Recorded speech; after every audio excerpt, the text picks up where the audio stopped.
উপলক্ষে সবাই সবজি কাটতে বসে গেছে। সবাই হাই বলো, তোমরা কি করছো একটু বলো।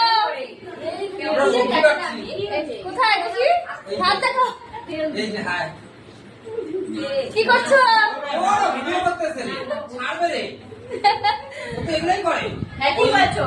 অবশ্যই বলো।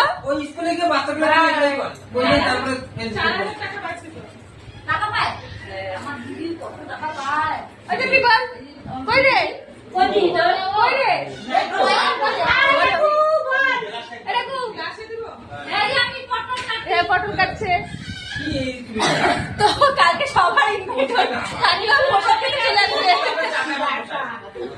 আমি ফুলকপি কাটি, এই যে ফুলকপি কাটছে, লঙ্কা চুলছে, লঙ্কা চুলছে।